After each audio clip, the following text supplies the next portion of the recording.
공짜 점심 없다 그런 말이 있죠. 주는 대로 받는다 이런 말도 있고 가는 말이 고와야 오는 말이 곱다 그렇게 말하죠. 한마디로 말씀드리면 우리의 인생은 give and take라 그렇게 말할 수가 있습니다. 삶의 자리의 모든 것, 우리의 인생 모든 여정은 주고받기의 인생 여정이라 그렇게 말할 수가 있습니다. 제일 가까운 부모 자녀 사이에서도 사실은 주고받기가 일어나고 있는 거죠. 일주일 동안 열심히 최선을 다하면 더 많은 것이 부모를 통해서 자녀에게 주어집니다. 10달 동안 열심히 자녀를 품어야 자녀라고 하는 선물이 그 가정에 주어지게 되는 거죠. 자녀를 잉태하지 않으면 결코 출산이나 자녀로 인한 기쁨은 누릴 수가 없습니다. 부모의 마음속에 가장 큰 소원은 자녀가 잘 되는 것입니다. 그래서 정말 자녀를 위해서 헌신하고 최선을 다하지요. 왜 그렇게 할까요? 가만히 생각해 보면 자녀가 잘 되어야 자기가 행복하기 때문에 그렇습니다. 자녀가 잘 되어야 그래도 사람들에게 가서 자랑할 것이 있고 자기 자신의 마지막 노후가 편하기 때문에 자녀가 잘 되기를 원하는 마음이 그 마음속에 간절한 거지요. 부모가 많이 주면 자녀들은 솔직히 효도를 좀 더 잘합니다. 물론 가난한 부모를 잘 섬기는 자녀들도 있겠지만 대부분의 경우는 부모가 돈이 좀 많고 주는 것도 있고 자기 자신에게 잘해주면 자녀들도 한 번 갈 것 두 번 가게 되는 거지요. 효도하면 부모도 마지막 세상 떠날 때에 효도하는 자녀에게 유산을 물려주려고 하는 것이 부모의 마음입니다. 무슨 얘기냐 하면 가장 가까운 부모 자녀 사이에서도 인생은 주고받기 give and take라 그렇게 말할 수가 있습니다. 살아가고 있는 우리 자연의 삶의 자리 순리도 마찬가지입니다. 씨앗을 열심히 뿌려야 열매를 거둘 수가 있습니다. 씨앗을 뿌리지 않고 열매를 거두려고 하는 사람들을 불안당이라고 얘기하지요. 그 말은 결코 좋은 말이 아닙니다. 그러니까 자연에게도 우리가 무엇을 줄 때에 거둘 것이 있다는 뜻입니다. 삶의 자리에서 열심히 일해야 먹고 살 수 있습니다. 일하지 않고 먹고 살기를 원하는 사람은 정상적인 삶의 자리를 가지고 있지 않는 사람이라 그렇게 말할 수가 있습니다. 육신의 건강도 마찬가지죠. 열심히 운동해야 몸을 관리를 잘해야 건강하게 살 수가 있습니다. 병이 든 사람들은 약을 먹어야 합니다. 병원에 다녀와야 건강하게 오래 살 수가 있는 거지요. 많은 의사들은 다 똑같이 얘기합니다. 술, 담배 하지 말라고. 그러니까 술, 담배 하면 건강하게 오래 살 수가 없다는 뜻이죠. 자기 자신의 몸을 혹사하면 절대로 행복한 삶이 온전하게 주어지지 않는다는 것입니다. 우리 삶의 자리에서 정말 많은 사람들에게 식사를 대접하거나 밥 대접하기를 즐거워하는 사람은 밥 대접을 많이 받게 되어 있습니다. 자기 자신이 살아가면서 누군가로부터 식사 대접을 받지 못하는 사람은 사실대로 말씀드리면 자기 자신이 잘 대접하지 않는 사람이지요.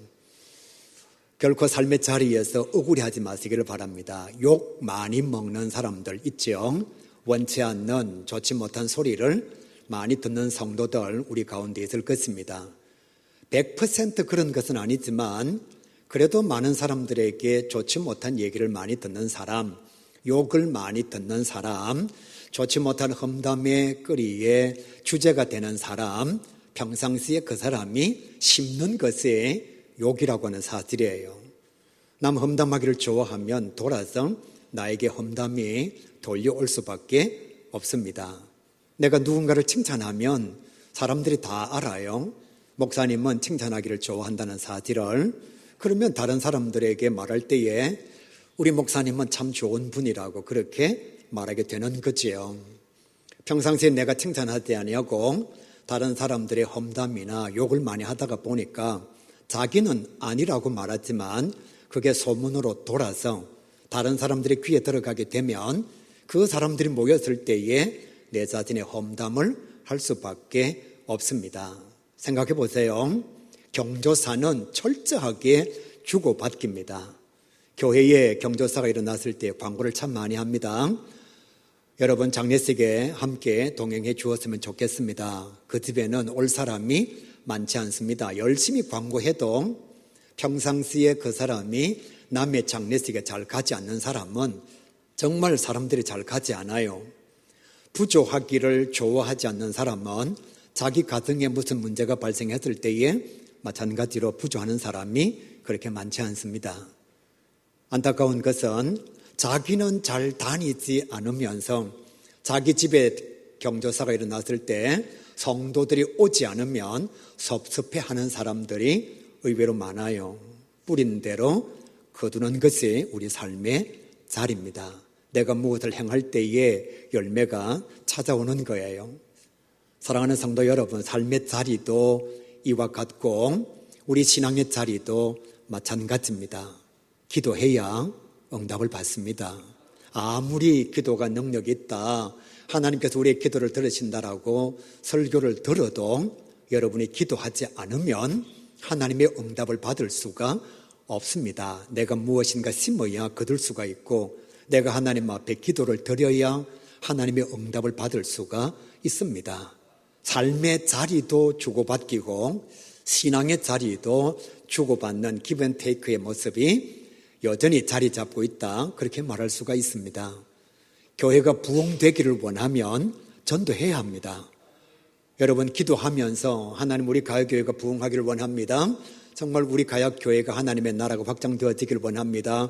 열심히 기도하는데 내가 삶의 자리로 돌아가서 신앙의 자리에서 전도하지 않으면 교회는 절대로 부흥할 수가 없습니다.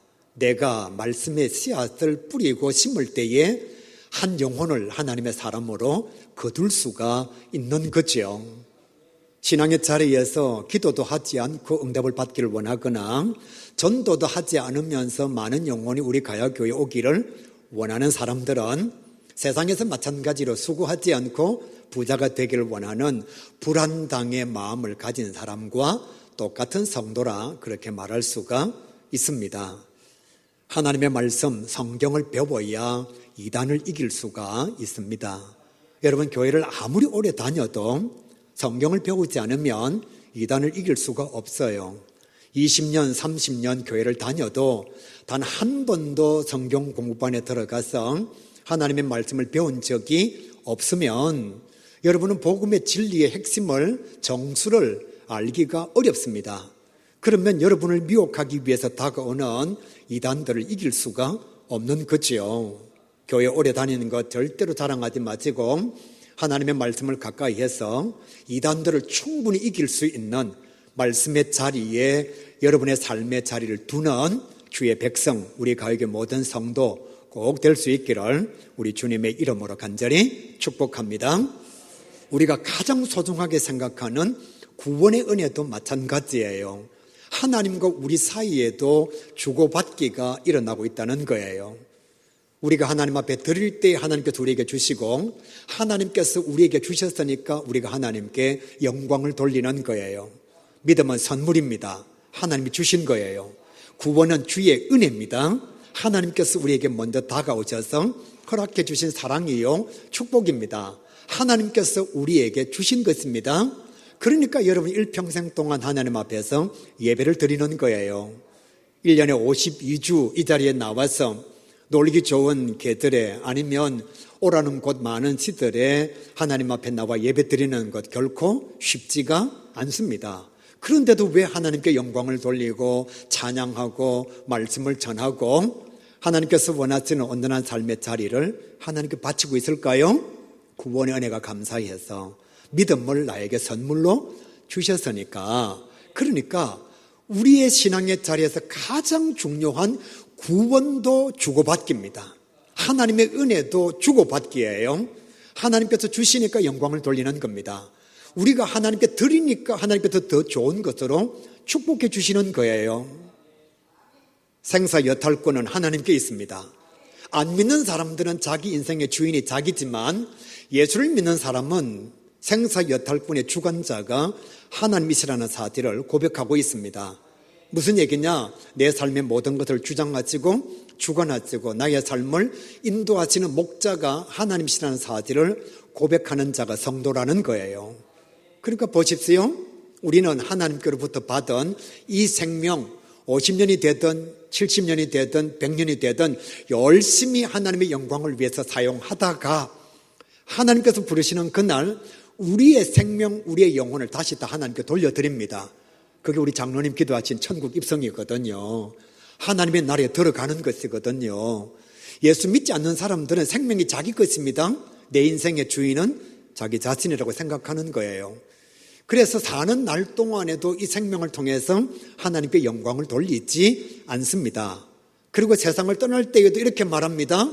하나님께 나의 영혼을 드립니다가 아니고 죽으면 끝이지라고 말하는 거예요. 죽으면 모든 것이 다 소용없다라고 말하는 것입니다. 왜? 그들은 생명을 하나님께 받았다고 생각하지 않기 때문에 하나님께 돌려드리지 않는 거예요. 제가 왜 예수를 믿느냐? 정말 하나님 주신 은혜가 감사해서 이 땅에 사는 날 동안 하나님께 열심히 영광을 돌리다가 제 삶의 시간이 언제 마감될지는 모르지만 하나님께서 남규야 이제 그만 그러시고 부르실 때에 제 영혼과 제 생명과 제 삶의 자리에 가졌던 모든 것들을 다시 하나님께 돌려드리기 위해서 예수를 믿고 있는 것이거든요. 안 믿는 사람들은 수위에 호주머니가 없어서 아무것도 가지고 가지 못합니다. 그러나 우리는 믿음을 가지고 있기 때문에 하나님 앞에 믿음을 가지고 나아갈 수 있는 거예요. 이처럼 신앙의 자리도 마찬가지, 삶의 자리도 마찬가지, 우리 인생 여정도 마찬가지, 구원의 감격의 자리도 마찬가지, 모든 것은 다 주고받기의 삶의 여정이라 그렇게 말할 수가 있습니다. 하나님 앞에 드릴 것이 없는 아주 가난한 삐에로가 있었습니다. 사람들은 하나님 앞에 물질을 드리기도 하고 또 자기 자신이 잘하는 여러 가지 헌신과 봉사를 감당하는데 이 광대 삐에로는 너무 가난해서 하나님 앞에 드릴 게 없습니다. 근데 자기 자신에게 베풀어 주신 은혜가 너무 감사한 거예요. 그래서 하루는 자기가 섬기는 성당에 가서 열심히 공놀이를 했습니다. 성당의 가장 중요한 자리에 일어서서 공놀이를 열심히 하고 있으니까 신부님이 지나가다가 보았습니다. 그리고 저는 그 삐에로에게 이렇게 말합니다. 너 지금 뭐 하고 있느냐고. 그러니까 삐에로가 신부에게 부끄러운 듯이 대답합니다. 하나님과 놀고 있습니다. 제가 지금 이 자리에서 하나님과 놀고 있습니다. 신부가 다시 묻습니다. 뭐 하면서 노느냐고. 신부님 보십시오. 제가 하나님에게 제가 제일 잘하는 이 공을 던져드리면 하나님께서 저에게 다시 돌려주십니다. 제가 열심히 던지면 하나님께서 열심히 돌려주십니다. 제가 아무것도 드리지 않고 가만 앉아있으면 하나님도 주시는 것이 없습니다. 신부님 보세요. 제가 던졌어요. 하나님께서 다시 또 돌려주시잖아요. 그러면서 그 삐에로의 표정이 너무 행복한 거예요. 드릴 예물도 없고 헌신의 자리도 없고 봉사의 현장도 없지만 자기 자신이 제일 잘하는 것, 공놀이, 그것을 통해서 내가 하나님께 드리니까 하나님께서 다시 돌려주시는 그 기쁨을 맛보면서 성당에서 자기가 감당할 수 있는 미사를 드렸다는 거예요. 그때 신부가 깜짝 놀랐습니다. 나는 정말 하나님 앞에 미사를 드리면서 이런 마음으로 미사를 드리고 있는가? 그냥 습관적으로 미사를 드리는 것은 아닌가? 이 삐에로는 할 수 있는 게, 드릴 수 있는 게 공놀이밖에 없어서 하나님 앞에 진심 어린 마음으로 정성을 다해서 보세요 신부님, 제가 던지면 하나님께서 다시 저에게 돌려주십니다. 사랑하는 성도 여러분, 구원의 은혜에 감격해서 우리가 무엇을 하나님 앞에 드리면 반드시 하나님은 우리에게 다시 돌려주신다고 오늘 성경은 말씀하고 있습니다. 그것이 예물이든 예배든 봉사든 헌신이든 너의 몸이든 너의 영혼이든 하나님께 주신 은혜가 감사해서 돌려드리면 다시 하나님께서 우리에게 놀라우신 은총을 베풀어 주신다는 거예요. 그래서 5절과 7절 말씀에 이렇게 말씀합니다. 무엇을 하나님께 드릴 때에, 사람들에게 무엇을 줄 때에 마음이 중요하다, 그렇게 말씀하고 있는 거예요. 너희가 무엇을 드릴 때에, 헌신할 때에 감사함으로 감당하면 하나님께서 감사를 허락해 주실 것이고, 원망으로 감당하면 감사가 없을 것이다, 기쁨이 없을 것이다, 그렇게 말씀하고 있습니다. 세상의 이치도 마찬가지잖아요. 내가 남편에게 기쁜 마음으로 무엇을 주면 그 남편도 기쁜 마음으로 그것을 받습니다. 내가 아내에게 지극정성을 다해서 그것을 대접하면 아내도 그 기쁜 마음과 감사의 마음을 내게 표하게 되어 있습니다. 내가 원망하는 마음으로 억지로 드리면 상대방이 내 마음을 아는 순간 그도 나에게 결코 좋은 것을 주지 않습니다. 사랑하는 성도 여러분, 제가 처음에도 말씀드렸잖아요. 여러분에게 주어진 삶의 자리에 너무 억울해하지 마시길 바랍니다. 여러분이 남편에게 준비된 것, 정성을 다해서 기쁨과 감사함으로 무엇을 주면 그것이 다시 여러분에게 돌아오게 되어 있습니다. 사랑하는 아내에게 여러분이 준비를 해서 정성을 다해서 기쁨과 즐거움의 마음으로 무엇을 대접하면 아내가 반드시 남편에게 좋은 칭찬의 말과 인정의 말을 돌려줄 수밖에 없는 거예요. 그런데 내가 아내와 남편에게 대접하면서 기쁨의 마음이 없습니다. 즐거움의 마음이 없어요. 준비도 되지 않았습니다. 정성도 다하지 않았어요. 이렇게 생각해 봅시다. 예배를 드리는 저와 여러분, 일주일 전부터 예배를 준비했습니다. 그리고 어저께 저녁에 정말 아내와 그리고 사랑하는 자녀, 남편에게 좋은 말을 하면서 예배를 준비했습니다. 아침에 일찍 일어났어요. 차 타고 올 때에 정말 차 안에서 말을 조심합니다. 그리고 예배 10분 전에 도착해서 기도하고 함께 찬양하고 하나님께 영광 돌리면 어떻게 하나님께서 우리에게 은혜를 베풀어 주시지 않겠습니까? 아무 준비도 하지 않았어요. 어저께 저녁에 그냥 밤늦은 시간까지 TV 보고 놀았습니다.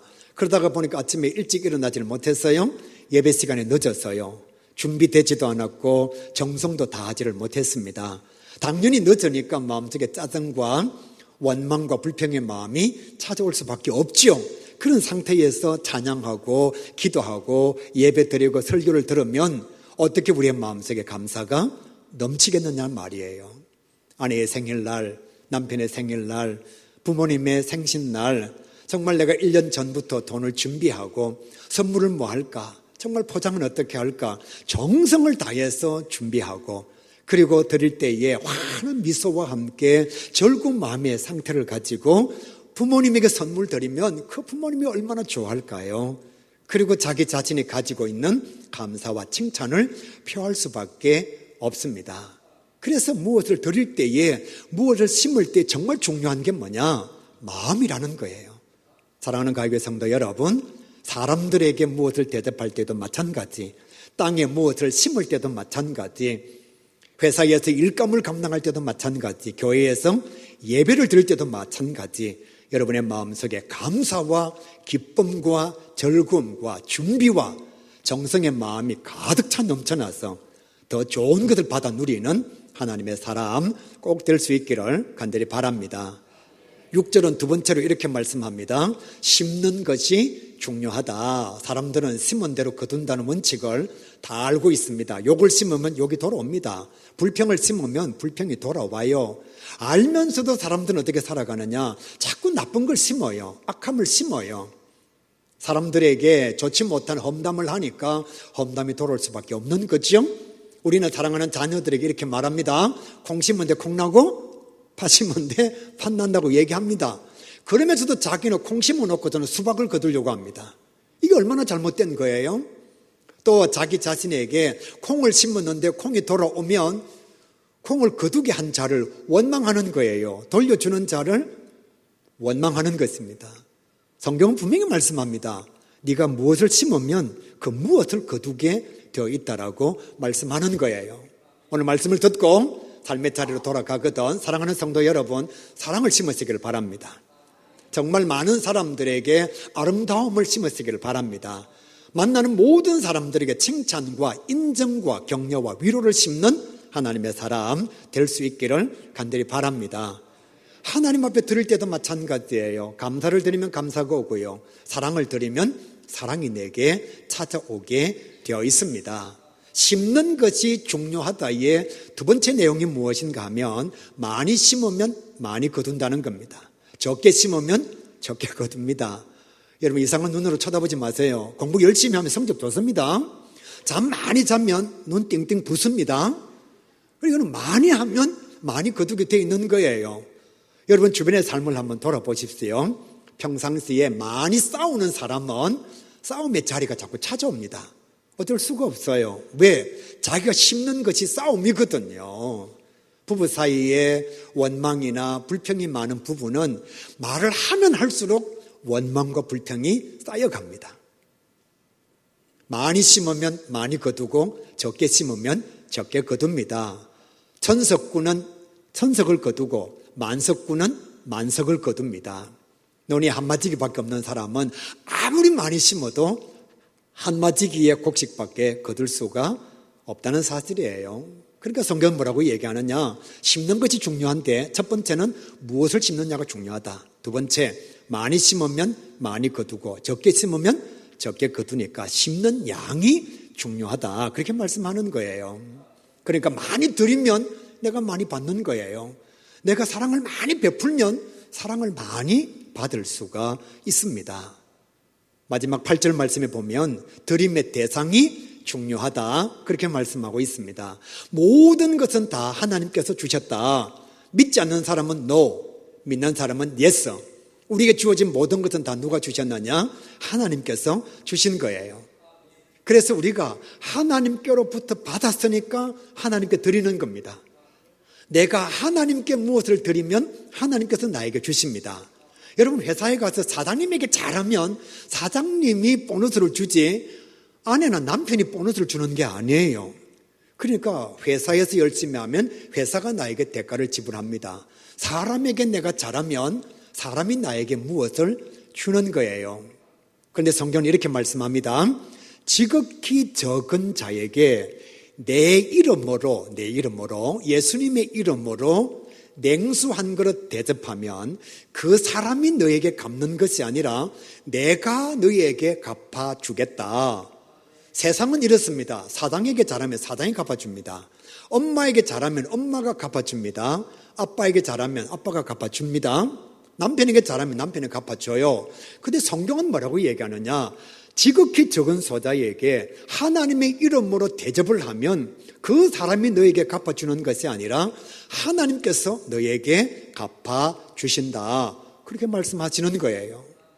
그래서 우리가 하나님의 이름으로 성도에게 대접하면 그 성도가 나에게 갚아주는 것이 아니라 하나님께서 나에게 갚아주신다는 거예요. 성도들에게 사랑 베풀기를 기뻐하고 즐거워하는 여러분이 되시기를 간절히 바랍니다. 할 수만 있으면 물질도 나누어 주고 여러분이 가지고 있는 좋은 성품, 칭찬의 자리도 나누어 줄 수 있어서 하나님께서 예배하신 더 큰 은총을 받아 누리는 우리 모두가 다 될 수 있기를 간절히 바랍니다. 저는 이런 대접을 얘기하면 잊혀지지 않는 세 분이 계십니다. 그리고 떠오르는 행복의 이미지가 제한이 있어요. 첫 번째가 저희 장인 어른이십니다. 저희 장인 어른은 LA 갈비를 참 좋아하셨어요. 살아생전에. 지금 아버님 돌아가신 적은 10년이 되었는데 저희가 식사를 자주 대접도 하고 찾아가기도 하지만 한 번은 시간이 조금 많이 있어서 아버님을 이렇게 찾아가서 거제 시로 모시고 가서 정말 맛있는 LA 갈비를 대접을 했습니다. 그때 아버님께서 다지면서 얼마나 행복한 표정을 지으시는지 정말 좋아지고 너무 감사하고 구남매의 막내 딸이 사위와 함께 와서 자기가 좋아하는 LA 갈비를 대접하니까 그 표정이 너무너무 좋은 거예요. 저는 LA 갈비를 몇 번 대접했겠지요. 그런데 여러분 10년이 지났음에도 불구하고 그때 그 고기를 자시면서 행복해 하셨던 아버님의 얼굴을 떠올리면 제가 너무너무 행복한 거예요. 그 추억으로 인하여 제가 막 즐거워지는 겁니다. 저희 어머님은 꽃등심을 참 좋아하셨습니다. 93세를 사셨는데 늘 하신 말씀이 무엇인가 하면 빨리 죽어야 된다고 말씀하셨습니다. 90세가 되었을 때에도 더 살면 안 되는데 그렇게 말씀하시면서도 아들에게 보약 지어달라고 저한테 때를 쓰신 분이 저희 어머님이십니다. 그래서 한 번은 어머님에게 보약을 지어드렸는데 어머님이 제일 좋아하시는 게 뭐냐? 녹용이 들어간 보약입니다. 그래서 40봉지를 만들어서 어머님에게 갖다 드렸어요. 어머님, 녹용이 들어가 있는 보약입니다. 40봉지를 어머님이 놓고서 바라보는 표정이 얼마나 좋으신지, 그리고 봉지 하나를 꺼내가지고 가위나 칼로 자를 때마다 그 행복해 하시는 모습이 제 마음속에 새겨져 있는 거예요. 저는 그렇게 많은 보약을 지어드리는 게 아닙니다. 엄청나게 많이 효를 행한 그런 자녀가 아니에요. 그런데 제가 한번 어머님에게 보약을 해드렸는데 그 표정의 행복함이 어머님 돌아가신 지 7년이 지났는데도 제 마음속에서는 사라지지 않습니다. 적은 것을 드렸는데 큰 기쁨이 제게 찾아온 거예요. 저보다도 연세가 훨씬 많으신 목사님이 계셨습니다. 제가 젊을 때에 그 목사님이 저에게 이렇게 말씀해 주셨어요. 박 목사, 앞으로 누군가를 대접할 때에는 정말 잘 대접하라고, 풍성하게 대접하고 넉넉하게 대접하고 그 사람이 느끼기에 정말 대접 잘 받았다고 생각할 만큼 확실하게 대접해라. 쪼잔하게 뗀뗀머지 차린 고비처럼 그렇게 대접하지 말고 확실하게 대접해라. 그러면 너는 한 번 대접하지만 그 사람은 평생 너를 칭찬할 거다. 만나는 사람마다에게 와, 박 목사 진짜 대접 후하게 하되 너는 한 번 했지만 칭찬은 수십 번이 될 거다.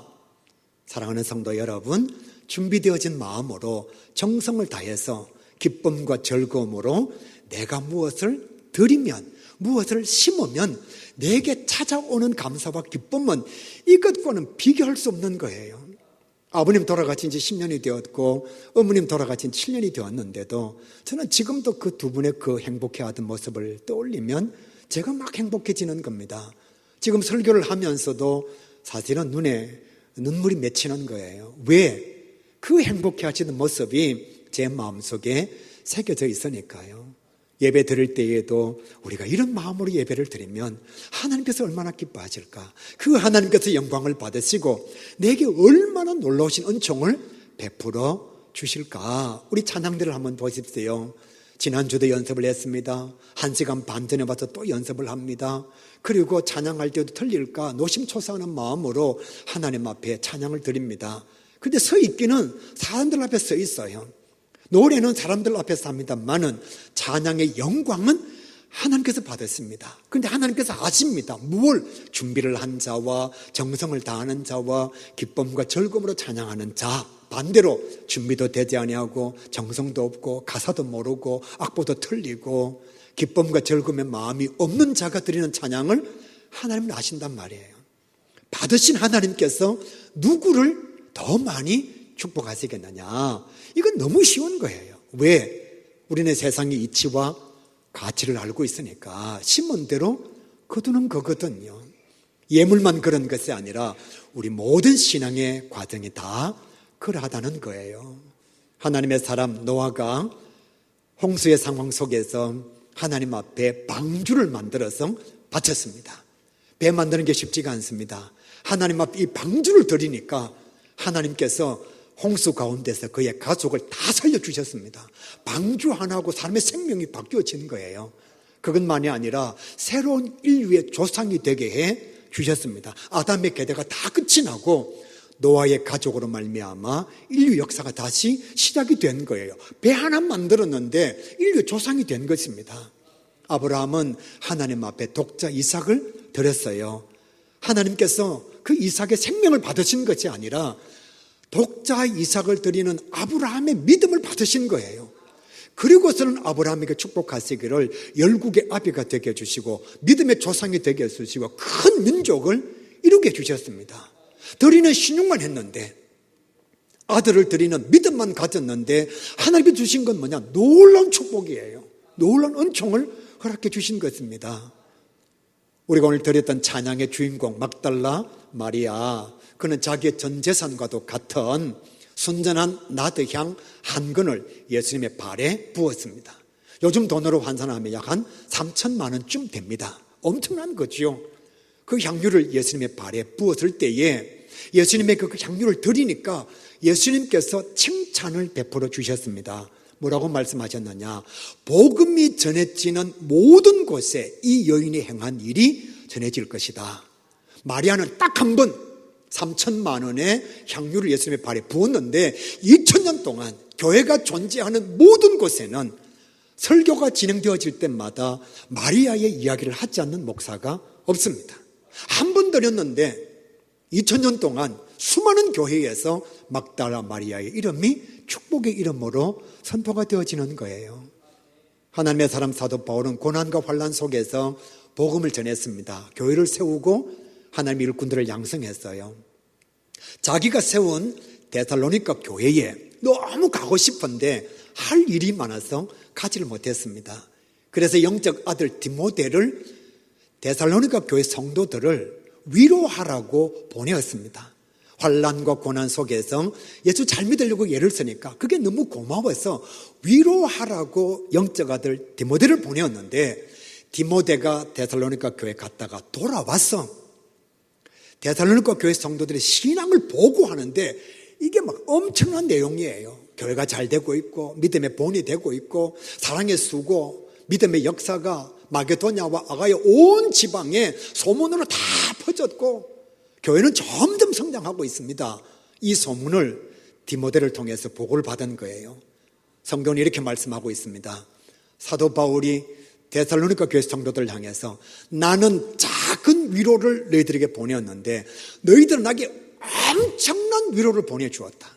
고난과 환난 가운데 있는 나에게 엄청난 위로를 보내주었다. 나는 작은 위로를 보냈는데 너희들은 엄청난 위로를 나에게 전해주었다. 사도행전 20장 24절에 사도 바울이 이렇게 고백합니다. 하나님의 은혜의 말씀을 증거하기 위해서 나는 나의 생명을 하나님께 드렸다. 주의 말씀을 전하기 위해서 하나밖에 없는 생명을 내가 드렸습니다. 그리고 디모데후서 마지막에 보게 되면 내게 이제 죽음의 시간이 찾아왔는데 내가 하나님 앞에 감히 고백하기를 의의 면류관, 생명의 면류관이 나를 위해서 준비되어져 있습니다. 나는 목숨을 드리는 신용만 했는데 하나님께서 나에게 생명의 면류관을 주셨습니다. 나보다도 더 행복하고 나보다도 더 위대한 인생을 사는 사람이 누가 있습니까? 여러분 나처럼 되기를 원합니다 라고 얘기할 만큼 행복한 인생의 여정을 가진 자가 하나님의 사람 사도 바울입니다. 성도 여러분, 여러분은 죽을 때 무슨 말을 할 것 같습니까? 너무너무 억울했다. 내 인생은 너무 불행했어. 정말 숨 넘어갈 때에 그놈의 새끼 그건 내가 원수를 갚았어야 되는 건데, 또 아니면 나는 참 박복한 사람이야. 내 인생을 왜 이렇게 꼬였을까? 이렇게 말하는 사람이 될까요? 아니면 사도 바울처럼 나는 정말 최고의 인생을 산 사람이야. 나는 누구보다도 행복한 자야. 그렇게 말하는 성도가 될 수 있을까요? 사도 바울이 왜 이렇게 고백할 수 있느냐? 생명을 드리니까 하나님께서 최고의 인생, 최고의 행복을 주신 거예요. 성경 말씀 그대로잖아요. 하나님께 드리면 하나님께서 갚아주시고, 감사함으로 드리면 감사가 넘쳐나고, 많이 드리면 많이 주시고, 생명을 드리면 최고의 인생을 허락해 주시고, 감사와 헌신과 순종에는 공짜가 없습니다. 이건 저의 간증입니다. 제가 말씀을 준비하면서 확신에 차서 여러분에게 이 간증을 전해드리고 말씀을 선포합니다. 2014년 5.25 회개의 날 10년 전에 저는 성시호 운동본부의 준비위원 중에 한 명이었습니다. 정말 열심으로 제게 주어진 사명을 감당했습니다. 누구보다도 열심히 사명을 감당했습니다. 하나님 앞에 제 정성과 저의 헌신을 드리니까 하나님께서 1년 뒤에 이 교회를 선물로 주셨습니다. 2024년 우리 장로님 기도하신 것처럼 9월 8일 해운대 성령대집회 가야교회 위임 목사 이름에 부끄럽지 않도록 정말 제가 할 수 있는 최선을 다하고 있습니다. 제가 생각해도 너무 열심히 하고 있습니다. 그래서 제 마음속에 찾아오는 확신이 뭐냐? 내가 계산하지 아니하고 정말 하나님 앞에 영광 돌리기를 원하는 마음으로 이렇게 헌신하면 2024년 9월 8일 해운대 성령 대집회가 끝나고 난 뒤에 하나님께서 우리 가야교회에 반드시 아름다운 미래교회, 넘치는 비전과 축복의 교회를 허락해 주실 것이라고 하는 확신이 제 마음에 찾아오는 거예요. 왜? 하나님께 드리면 하나님 주시니까, 감사함으로 드리면 계산하지 아니하면 더 좋은 것 주시니까 저는 계산하지 않습니다. 제가 본부장이기 때문에, 준비위원장이기 때문에, 맡은 사명이기 때문에 밤 11시까지 그리고 안 가는 곳이 없을 만큼 최선을 다해서 이 사명 감당합니다. 하나님께 드리고 있습니다. 하나님께서 더 좋으신 것으로 반드시 축복해 주실 것입니다. 성도 여러분, 하나님 앞에 아름다운 것, 선한 것, 좋은 것을 많이 드리시기를 바랍니다. 8절은 이렇게 말씀합니다. 하나님께서 너희들이 바치는 것을 왜 받으시느냐? 더 좋은 것을 주시기 위해서 받으신다. 자녀들이 주는 용돈을 부모가 왜 받을까요? 모아서 다 자녀한테 주려고요. 부모가 그거 받고 싶어서 받는 게 아닙니다. 정말 모아두었다가 자녀가 급할 때 자녀에게 다 주기 위해서 자녀들이 주는 용돈을 부모들이 마다하지 않는 거거든요. 그게 지금 8절의 말씀입니다. 하나님께서 너희들이 드리는 것을 왜 받으시는지 아느냐? 더 많은 것을 너희들에게 주시기 위함이라.